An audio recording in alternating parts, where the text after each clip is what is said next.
We built a booth for Chet Huntley and David Brinkley. In fact, we had all our NBC correspondents out there. But I didn't get involved with the talent at all. I had to get involved with getting equipment there and having enough cameras and having enough things there.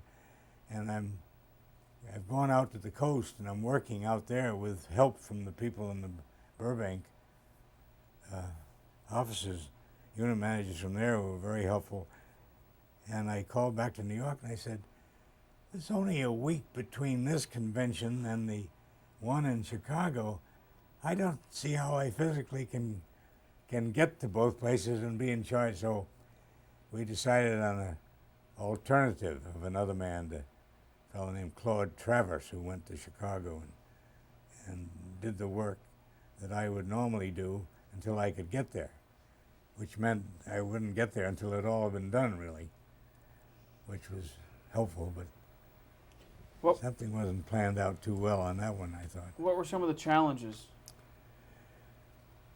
One of the problem was if they wanted to do an outside pickup around the Stockyard Amphitheater or something, they'd have to get a lot of portable lights and things. They like to get pickups of the crowd so that the different interviewers could talk to people outside of see if you didn't have a badge or you didn't have a means of admittance to the arena, you couldn't go inside. Out in the West Coast, one of the biggest problems we had, and probably you're familiar with this, is getting a rental car and then trying to go on those freeways and expressways and everything and get to the right place and not end up in San Diego or something. But we learned after a while. And it was mostly the nuts and bolts things we had some additional things of scheduling the stage managers that would be at different remote pickups. And sometimes we didn't have a good communication system, and we'd put the orders of the day in their box at the hotel. And if they didn't pick it up, we were out of luck, because I don't know where these people were or why they weren't around or didn't come to a central point to pick up their orders. But generally we were able to cover everything. And then we had an old Cadillac mobile unit that we had to schedule and going around to different points. Biggest problem is getting accommodations, getting the different hotels, the different rooms, getting transportation of everybody in and everybody out, the airlines. And we had some kind of a arrangement in Los Angeles, and we were at an old-time hotel. And it was really something that we hadn't anticipated. A lot of us had to just got up on their hind legs and decided they'd go somewhere else. And the company honored it, but I don't know. It was done through a person that was a friend of a person who knew somebody at NBC, and it didn't work out very well.